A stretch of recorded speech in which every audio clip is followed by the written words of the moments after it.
আদানি ইস্যুতে বিরোধী ঝড় সংসদে 27শে নভেম্বর পর্যন্ত মুলতবি সংসদ। আদানি ইস্যুতে দফায় দফায় হট্টগোল, আলোচনা চেয়ে সরব বিরোধীরা।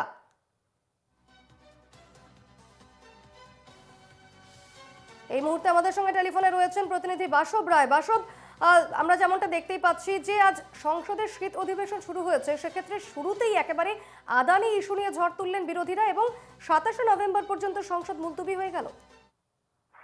হ্যাঁ, 27 নভেম্বর পর্যন্ত সংসদের যত কাজকর্ম এটা বন্ধ থাকবে। তার কারণ হচ্ছে আগামীকাল সংসদের ওই সংবিধানের 75তম বর্ষ সেটা উদযাপন করা হবে। সেটা নিয়ে অনেক বিতর্ক ইতিমধ্যেই শুরু হয়ে গেছে।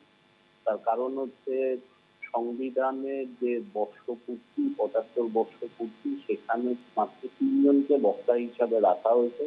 প্রাইমারি নোট বা প্রাইমারি অ্যাড্রেস সেটা অবশ্যই রাষ্ট্রপতি, তারপরে প্রধানমন্ত্রী এবং তারপরে ভাইস প্রেসিডেন্ট অর্থাৎ জগদীপ ধনখড়। সেখানে বিরোধীরা চাইছেন যে রাহুল গান্ধীকে বলতে দেওয়া হোক।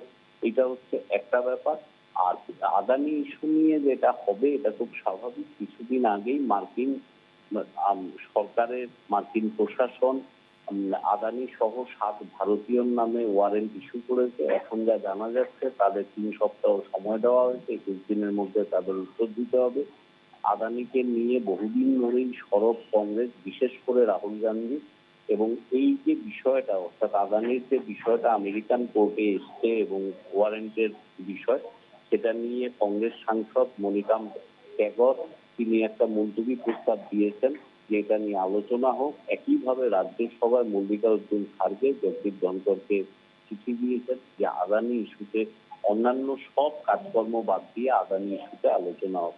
এবং সরকারের যে মনোভাব আমরা আগেও দেখেছি, তারা কিছুতেই আদানি ইস্যুতে আলোচনা করবে না। তো এর কারণ হচ্ছে এর আগে রাহুল গান্ধী আদানি এবং প্রধানমন্ত্রীকে জড়িয়ে একটা দীর্ঘ ভাষণ দিয়েছিলেন 2023-এর ফেব্রুয়ারিতে।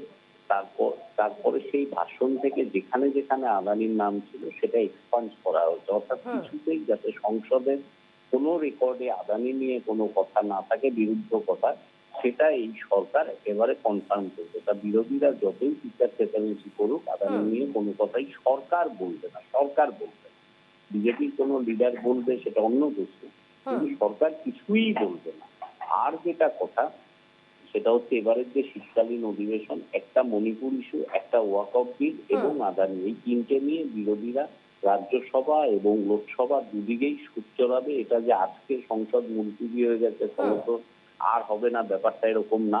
আবার বুধবার হবে, বুধবার না হলে আবার বৃহস্পতিবার হবে, চলতেই থাকবে। এটাই কথা। দর্শক, তুমি সঙ্গে থাকো। এদিকে ইন্ডিয়া ব্লকের বৈঠকে নেই তৃণমূল। আদানি মণিপুর ওয়াকফ ইস্যুতে সুর চড়াতে তৈরি বিরোধীরা। অধিবেশন শুরুর আগে মল্লিকার্জুন খার্গের ঘরে স্ট্র্যাটেজি বৈঠক ইন্ডিয়া ব্লকের। সেই বৈঠকে গেলেন না তৃণমূলের কোনো প্রতিনিধি। এ বিষয়ে আমরা বিস্তারিত কথা বলবো। আমাদের সঙ্গে রয়েছেন প্রতিনিধি বাসব রায়।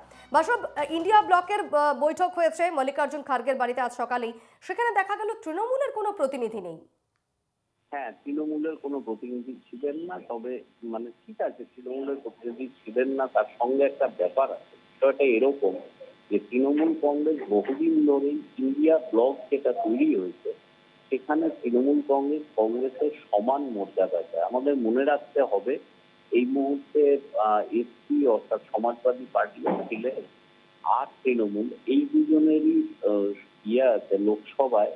টোটাল সাংসদ রাজ্যসভা এবং লোকসভা মিলিয়ে 30-এর ওপরে। তৃণমূল হচ্ছে লোকসভা বিধানসভা সাংসদ মিলিয়ে কংগ্রেসের পরেই বিরোধীদের মধ্যে প্রায় 44 জন সাংসদ আছেন তৃণমূলের। এখন একজন কমবে, যখন সরকার উইথড্র করেছেন। তৃণমূল ভারতীয় রাজনীতিতে তো বটেই এবং বিরোধী রাজনীতিতেও কংগ্রেসের সমান পরিসর চায়। কিন্তু তৃণমূল যায়নি। আজকের যে বৈঠকে রণনীতি স্থির হয়েছে বিরোধীদের, সেখানে তৃণমূল যায়নি। কিন্তু এমনটা মনে করা ভুল হবে যে তৃণমূল তার মানেই বিরোধী ব্লক থেকে বেরিয়ে গেছে, মোটেও তা না। আজকে যায়নি, কিন্তু ফ্লোর কোঅর্ডিনেশন যেটা, অর্থাৎ রাজ্যসভা এবং লোকসভায় যে ফ্লোর কোঅর্ডিনেশন যখন সুর চড়াবে বিরোধীরা সরকারের বিরুদ্ধে, সেখানে তৃণমূলের জোরালো বক্তব্য থাকবে। হয়তো আদানি ইস্যুতে তৃণমূল মুখ খুলছে না, তার কারণ হচ্ছে দেউচা পাকামি আদানিকেই দেওয়া হয়েছে। কিন্তু ওয়াকফ বিল নিয়ে সবচেয়ে বেশি বিরোধ করবে তৃণমূল। তার কারণ পশ্চিমবঙ্গের প্রায় 30% মুসলমান ভোট। সেখানে ওয়াকফ বিলটা কোনোভাবে পাশ হয়ে গেলে তৃণমূল লোকসভা এবং রাজ্যসভায় এত বেশি সাংসদ থাকা সত্ত্বেও সেটা পশ্চিমবঙ্গের যারা মুসলমান জনগোষ্ঠী বা সম্প্রদায় তাদের কাছে একটা আঘাতের মতো। তার কারণ ওয়াকফ বিলটা স্বাভাবিকভাবেই মুসলমানদের পছন্দ হয়নি। ওয়াকফ বিলটা তাদের নিয়েই, এখানে মুসলমান শব্দটা উল্লেখ করতে কোনো অসুবিধা নেই। তা সেই জন্য তৃণমূল ওয়েট করে রয়েছে ওয়াকফ বিল নিয়ে যখনই বিরোধীরা কথাবার্তা বলবে তৃণমূল ঠিক সেই জায়গায় চলে আসবে। বেশ, অবশ্যই এদিকে নজর থাকবে। ধন্যবাদ বাসক।